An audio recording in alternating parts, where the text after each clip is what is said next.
asalaamaaleykum mbokk internet yi ñuy seetaan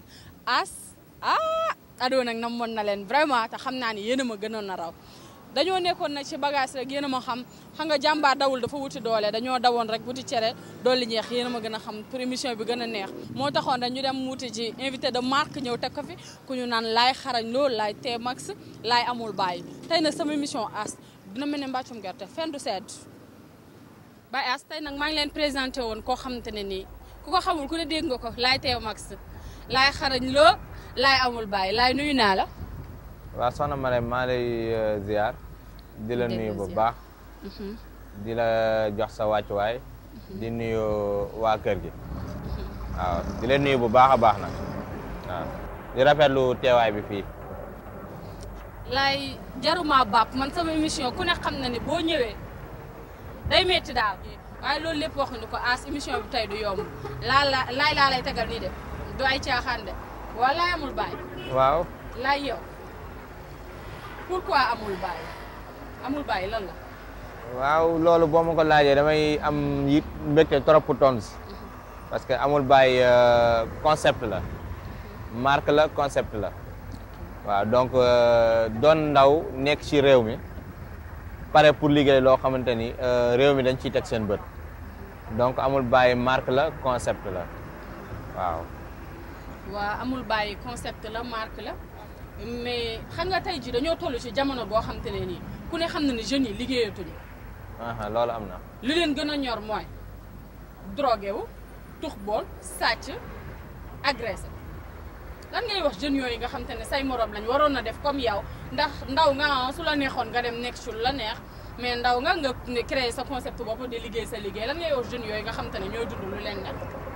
waaw lancé leen benn message rek parce que defe naa nit moom boo doonee nit doon gor deretu gor di daw sa yaram defe naa lu bëri da nga koy jomma def rawatina période biñ toll kaay bon moo gën a gaaw que kaay baax donc baax pour man ci nit la ak conscience tranquille parce que boo doonee ndaw da nga war a am li nga bëgg xam fi nga jëm parce que boo bàyyee say waajur si kër ga rek boo génnee war nga def lu baax parce que famille bu ne boo ci bokkee rek da nga war a doon noble doo leen indil problème doo leen yóbbu fenn donc may woo jeunes yi ñëpp rek di leen wax nañ ñëw baax métier noble la métier nit ku jug sa kër pour dem liggéey rek noble nga parce que boo wàccee da ngay am tranquillité ñëw toog sa kër kenn du la wër kenn du la seet kenn du ne yaa def lii wala yaa def lee kon may woo samay mbokk ak samay morom ñëpp di leen sensibiliser ne leen nañ jug dem uti métier parce que métier yëfu noble la quoi.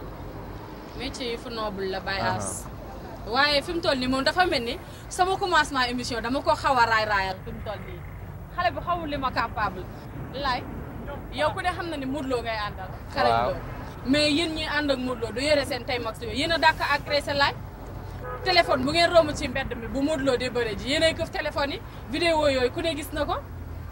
waaw xam nga tey jii nee nga émission bi du yomb te xamoo ne loo fi bax rek ñun dañ koy ngeer.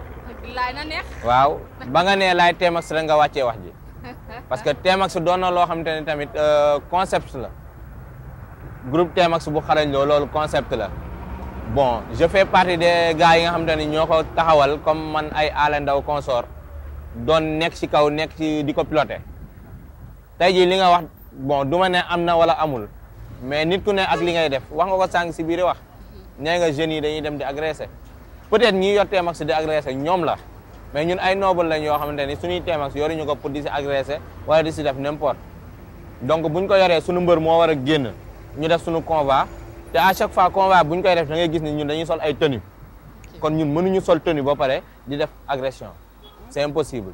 en kay Laye parce que la fois dernière bi ngeen def seen signature contrat bi yéen a doon xeex seen biir yéen déjà sax da ngeen juboowul seen biir yéen ñi nga xamante ne yéen ay ànd ak mbër mi jubóowu leen seen biir loolu fekk si nañ ba fii Laye. waaw non loolu xër la xeexuñ suñu biir parce que j'étais là-bas maa ngi fa woon donc ñun xeexuñu suñu biir mais xam nga ñun ki ñuy àndal moom mel noo xamante ni yow miy nekk ak moom suba ngoon guddeeg bëccëg bu waree génn am programme sax yow doo tootal sa bopp parce que da ngay xër si moom ba lu ko jege lu ne rek da ngay yaakaar ni lu koy yàqal la alors du loolu bon man sama gis-gis supporters yi ñoo xaw a xër mais ñëpp rek jóg defar moo leen taxoon jóg. non loolu Laye loolu du defar parce que tey jii ki organiser lambam invité ay nitam nit yi toog di leen seetaan en direct ngeen nekk fa di xeex loolu xam nga loolu du lu civilisé. waaw non loolu ñun suñu bopp ñun dañ koy xeex ci làmb ji parce que dañ bëgg làmb ji yegg fi mu war a yegg parce que tey jii président bu jëlee stade bi construire ko pour làmb kon donc ñun war nañ defaraat suñuy taxawaay ak suñu toogaay ci làmb ji ba làmb ji mën a am niveau bu mu yegg parce que bëri na mbër yoo xam ne ñu ngi takk ngemb yaakaar ci làmb ñooñu dañ leen war a suturaal dimbali leen bañ mën a atteindre seen objectif kon donc loolu noonu peut-être ñi nga xamante ni seen xel moom màccul ñooy def loolu mais ñun en âme et conscience doon ay responsable ci làmb ji doon ay responsable ci écurie bi doon ay responsable ci Modou Lo noonu ñun dañuy xeex loolu te incha allah dinañ ko xeex parce que préparé nañ ay réunion yoo xamante ni yooyu noonu yëpp dañ ciy wax pour mettre les affaires fin. ok waaw. As dafa am lu ma dégg loolu ma dégg nag laa ko bëgg a laaj ndax dëgg la am déet laaj dama dégg ne yéen ñii nga xamante ne ni yéen association Tmax bi Modou Lo doyewu leen fa dara lu dul yónni kaay jëndal ma gaz kaay jëndal ma këriñ kaay attaayal ma dégg naa loolu rek la leen doyee ci kër ga. waaw bon peut-être que dégg-dégg nga am mais dégg-dégg bi nga am boo ci demoon ba fekkee ko wala nga gis ko ci ngay mën a xam lan la ñuy doyee. donc de passage ma koy nuyu moom Modou Xarañ Lo parce que ku ne xam ne suñu diggante ak moom li ci am donc suñu diggante ak moom li ci am defe naa ñun geste bu noble lañ koy dundee quoi. parce que tey jii Modou Lo fu mu amee combat day yëkkati téléphone am wooñu fu mu waree génn pour dem defi signature day yëkkati téléphone am wooñu ñu ànd ak moom ci njëkk ak teraanga donc du ñu am leen lu dul di ko remercier star la mbër la bon génération am ku ko xool ku ne da nga koy xoolaat. dafa toog fii pour baab Modou Lo ak a dóor gis nga xamal waaw da nga may wax la Modou Lo moomut suñu émission moomut suñu télé bi est-ce que yaa ngi dégg oui ma yaa ngi Modou Lo ngeen pousse ne ma ñëw. ok amul bàyyi bi daa am ku ko moom. dégg naa Lime Tmax moomul amul bàyyi. waaw bon xam nga àdduna moom waxaat du bari wax da ngay jël sa micro bi nga doxantu ndànk si terrain bi nga laajte amul bàyyi kan moo ko moom. parce que Lime Tmax bu la tontoo rek day yomb torop amul bàyyi Jack moo ko moom. Jack borom parcelle yaa moom lii nañu xamante dëgg tamit. non Jack kooku c'est un frère.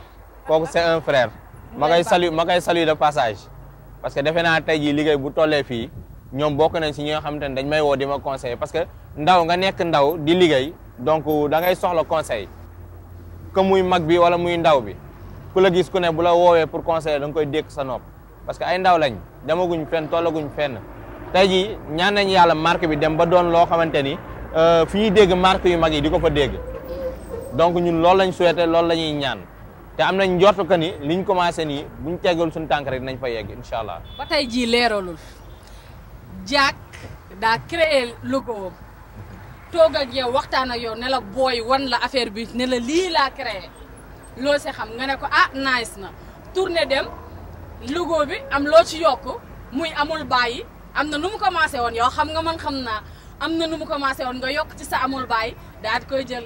nañ waxante dëgg rek ku baax. non loolu dañ koy leeral parce que Jack c'est un ami comme ni ma la ko waxee mënul doon lu dul sama xarit ak sama waay donc moom day confectionné man ma yor sama marque dañuy liggéey maak moom mais amul bàyyi en âme et conscience foo mënti dem ci àddina boo laajtee marque bi non dinañ la wax ne la diw moo ko moom kon Jack sama waay la sama xarit la moom mu yegg loo xamante ni moom mooy slogan am lu mu confectionné lu ne da ko ciy def.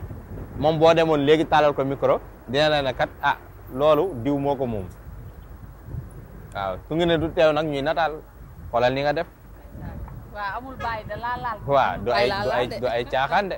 man damaa sonn xale bi nee na daa wax noonu ba wër ma waaye Jack comme nee na moo ko moom waaw kon moo ko moom kon amul problème kon moo ko moom rek. kon amul bàyyi rek waaw. waaw kon amul bàyyi. waaw. Baye As kii daf muy bëgg a fontoo fi mu toll nii ndaxte. ku ne xam na ne da ngaa créé sa logo amul bàyyi Modou Lo ngay àndal nëbboo ko tiitoo si ragaloo ci pourquoi nga fesal loolu. waaw non am nga bëgg moom dafa sax sa xol te tey jii bu ma demee ba am fitu créé sama marque ba pare di ànd ak Modou Xarañ Lo nëbbu ma ko ragaluma si daw ma si demi mesure moom daf ma yëg ma yëg ko donc man ku ma yëgul yëgu ma la Modou daf ma yëg ma yëg ko. loolu moo waral nëbbu ma ci dara te ci lu ma woo lu ne maa ngi ci. kii dafa neex ñëw toog digg Géejawaay naan Modou daf ma yëg ko yow xaaral ma booy romb la fii rek ay tey mag ngeen ñun ay sareet lañ yore dootoo ko defati. waa yow ku ne xam ne ni Modou Lo dafa daw keroog signature bi dañ ko xëpp saafara mu daw ngeen taxaw fa di jéem a xeex xale yi dóor leen ba ngeen bëgg a dee ngeen daw génn nu ngeen dundee lool. déjà ñun fu ñu daw di yomb parce que ba ñuy ñëw la ñu topp si ay teemas kenn xamul nu mu toll. waaw la ñu indi sa convoi kenn xamul ba déjà dañ ñëw homme de tenue yi dañu wàcc si terrain bi pour canaliser ñu foofu mënuñu woon daw bon saafara bi Badou Ndiaye moo ko xëpp kooku indil na boppam loo xamante ne xamu ko.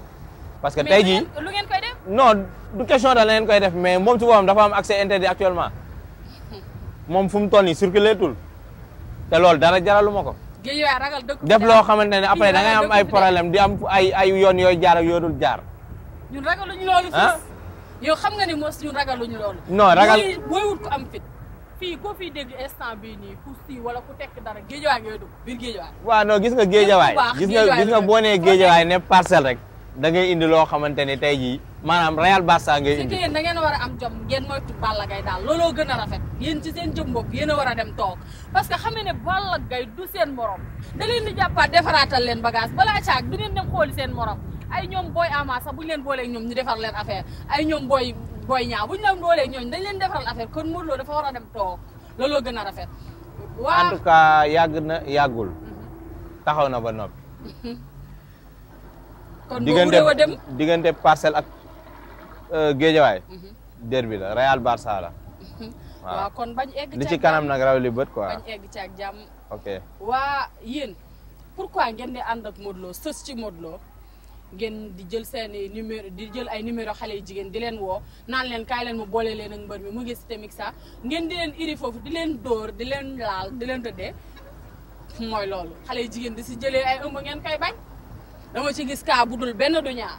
waaw xam nga nee nga da nga cee gis kaa bu dul benn di ñaar tey jii muy Modou Lo di Balla Gaye di Eumeu Sène di Ama Baldé ku mënti doon da ngay am ay àndandoo yu baax am ay àndandoo yu bon loolu du ci làmb rek muy ci football ci lu mënti doon sport ba ci simbkat yi sax da nga koy siy gis àndandoo day am lu baax am lu bon tey jii ñiy def loolu bon ñoom la parce que man maa ngi sama biir kër toog bu làmb jotee dañ may woo téléphone ma ñëw nekk ci làmb ji bu làmb ji jeexee maa ngi sama liggéey donc defe naa man bu ma yoree loolu noonu taluma yooyu yow xam nga li ma lay wax parce que am na yoo xamante ni doxuma ci tey jii man sama image dama koy garder pour man parce que fu ma romb fu ne man xam naa ne leader laa te ndaanaan laa ci li may def kon donc du n'importe quel moo may yàqal am na yoo xam ne doxuma ci. ñun danoo toog fii ñun faraluñu kii wala kaa. ok faraluñu kii wala kaa. yéen waa Kër Baye As rek ngeen faral Modou Lo moom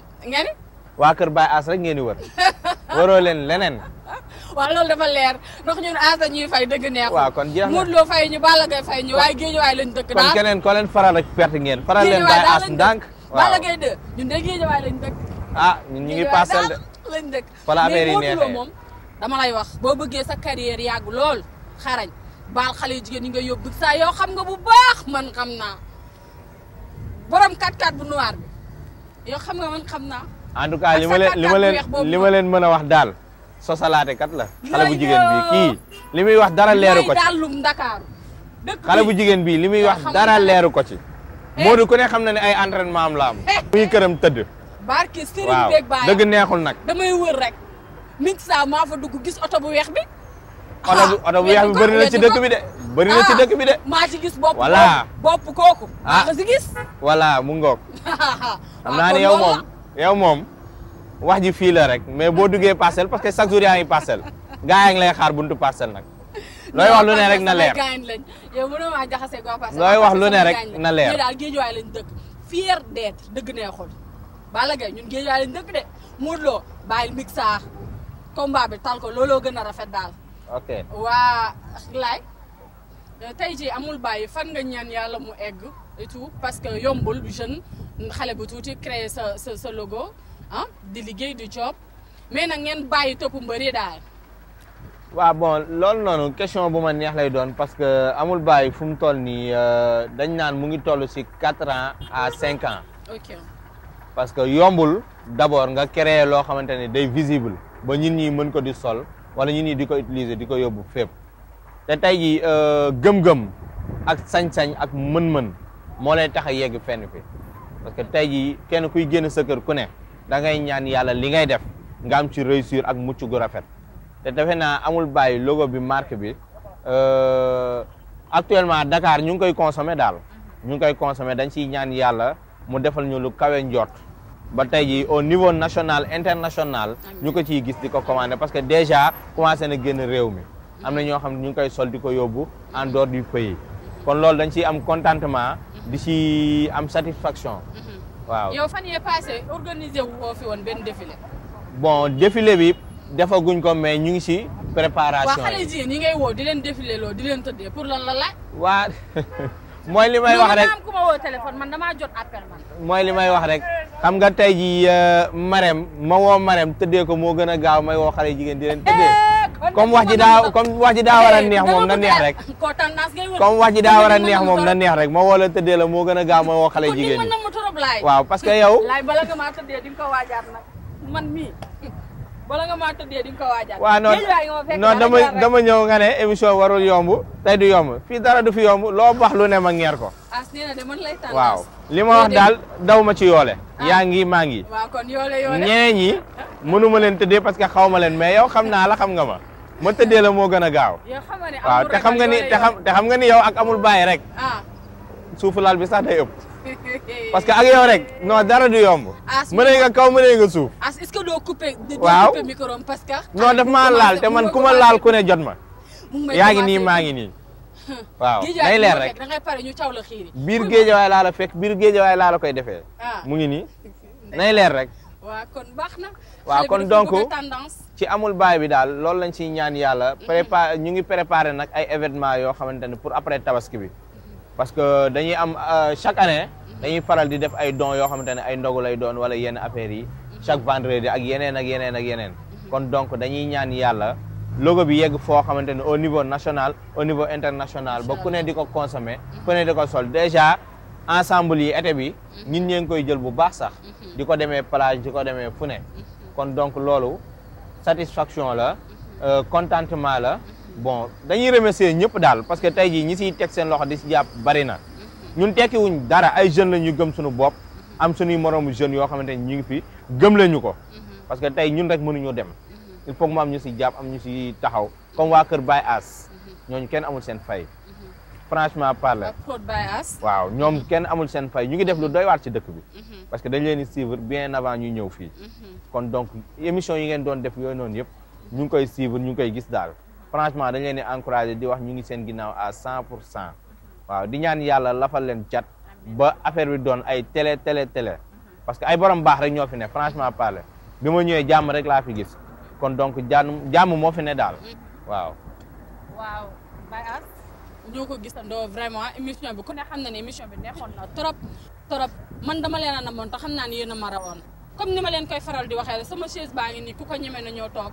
ku ne xam na ne man samay question moom day metti dëgg neexul ndax man daal Ndakaaru laa damay xëy di wër soo ba guddi jot lépp lu may wax rek dama ko maîtriser te dama koo xam ndax damay dox ci biir dëkk bi kii nag jeune la créer logoom amul bàyyi vraiment su ko neexoon mën noon na dem def leneen comme ni ko ay yeneen moromam di defee mais gis nga ni amul bàyyi la ma laal ni dëgg neexul ànd ak short waaye xam nga ne man sama short moo ko defee fii waaj moo tax ma laal short bi ne ndànk rek def tuba yaa ma gën a xam Baye As waa laay kon ñu ngi lay remercier bu baax di la sant di la gërëm kontaan nañ bu baax ci teew bi nga teewoon ci kon Baye As rek waaw d'accord comme li ma ko waxee rek di sant ñi nga xamante ni tey jii ñoo nekk suñu ginnaaw xam nga di ñu jàppale di ñu conseiller parce que nit matul ndaw lañ bëgg nañ yegg fenn fi am nañ ñoo xamante ni ñu ngi suñu ginnaaw di ñu jàppale donc bu permettre nañ ma ko ma wax quelque rek yoo xamante ni bon dañ may jàppale parce que nit ki moom ki lay jox ngay naan ndox sax kooku da lay jàppale waaw donc tey jii ki lay jox ngay naan ndox rek kooku da lay jàppale waxtuma ki lay defal yenn yi donc am nañ ñoo xamante ni suñuy confrère lañ ki ci mel ni Aale Ndaw kooku sama nit la sama xarit la sama doomu ndey la jabaram njaate jiite daf may toppatoo comme ni mu waree donc xam nga ñooñ dama leen di gërëm quoi parce que maa ngi ñoom dafa yàgg ku ci mel ni Babacar Dadi dama koy wax ci kaw sama waay la sama xarit la damay nekk këram chaque jour jabaram daf may jox añ di ma jox reer di ma jox dër waaw non du question de gërëmu mbër parce que tey jii àdduna moo doxee noonu nit ku lay jàppale ku ne non kuy sonn si yow ku ne war ngaa sonn si moom. dafa leer. comme yii lañu am pour sant leen. parce que mënuñ leen ko defal ñooy nekk chaque jour. ki ngay nekkal chaque jour mënoo ko sant. mais boo dalee ci yu mel nii comme waa Kër Baye As. dañ fi nekkal waa dëkk bi. di def lu doy waar pour dëkk bi kon donc yu mel ni buñ ci kiiwee. dañ leen di gërëm daal Pat Bay daal sama chéri la. maa ngi koy sant di ko gërëm. di gërëm sama yaay. parce que dafa sonn ci man ba ma doyee ndaw ba tey moom la. gisuma kenn moom laa gis. mu neex moom la mu naqari moom la. kon donc ñooñu dama leen di sant daal di sant sama famille yëpp. bu ma limee rek damay juum. waaw di wax waa kër Modou Xarañ Lo nag. géejawaay fii géejawaay fii noo du saf ñaari yoon. dama leen koy wax nag biir géejawaay laa toog nekk fii nii ak Marème. du saf ñaari yoon de lu leer laa leen di wax. xam nga Modou biir muusu ndox bi la wax. Baye As faraluñ woon kenn vraiment faraluñ woon kenn muy Modou Lo di Balla Gaye ñoo bokk nday ñoo bokk baay vraiment diggante géejawaay ak Parcelles jéggi tali la dara xajul seen diggante vraiment ñoom ñaar mën nañoo bëre ba pare que le meilleur gagne ñu àndaat ka fooree amul problème ay jeunes lañ que le meilleur gagne wax dëgg yàlla ndax tey jii man biir Parcelles nu ma neex laa fay duggee géejawaay noonu laa fay doxee faralu ma Balla Gaye faralu ma Modou Lo vraiment que le meilleur gagne daal supporters yi tamit ma di leen ñaan dégg ngeen lu fi jaxasoo rek yéen a ko jaxase xam leen ne lii foo la quoi ka fooree que le meilleur gagne vraiment parce que yéen mën ngeen a dox supporters yi mën nañoo dox ba Balla Gaye ak Modou Lo def nii mais looloo gën a rafet daal parce que diggante Guédiawaye Parcelles dañoo jegeyantoo laay loolu moom jot na ngeen wax ci bu baax surtout yéen ndaw yi nga xamante ne ni yéenay ànd ak mbër yi. waa d'accord yow li nga wax rafet na trop franchement émission bi neex na trop macha allah mais pour may sensibiliser waat supporters yi di wax ak ñi nga xamante ne ñoo nekk 1 ba 26 Parcelles 1 ba 26 li ko dalee Parcelles Guédiawaye Grand Yoff xam nga Médina fépp pour supporteru Modou Lo nekk maa ngi lay woo xam nga ak sama fief bi nga xamante ni fa laa dëkk mu bëri ay supporteru Modou Lo torop mooy waa Bentali particulièrement zone 3 le Modou Lo dafa am doole kon donc may revenir at biir Parcelles 1 ba 26 di leen woo di leen wax kat lii làmb la sunu mbër moo ñu ñor ça veut pas dire que ni sunu mbër la mais daf ñu ñor te daf ñuy woo ci benn affaire boo xam ne à chaque fois bu toogee télé da koy wax keroog wax na ko si face à face bi nee na jëlloowu ko benn supporter kon donc bëggu si benn xiiroo ak ŋaayoo mu ngi woo si supporter yëpp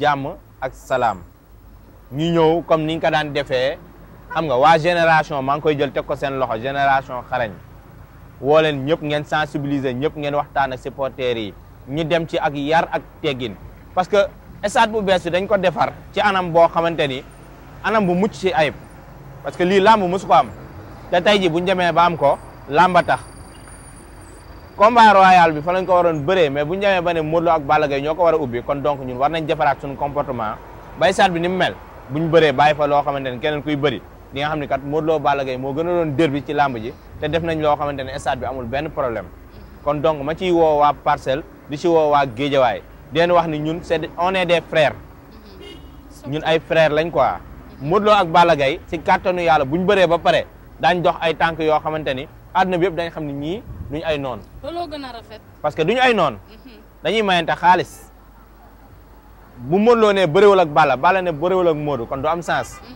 kon donc dañuy ñaan yàlla rek affaire yi rafet ba ñu bëre ko si jàmm yàlla may ñu ndam ci kaw Balla Gaye ñun loolu la ñuy ñaan nag quoi ragal féete day xañ a wërsëg maa ngi woon ñëpp si jàmm bu moom bii fa fore waay waaw as kon peace and love kontaan nañ vraiment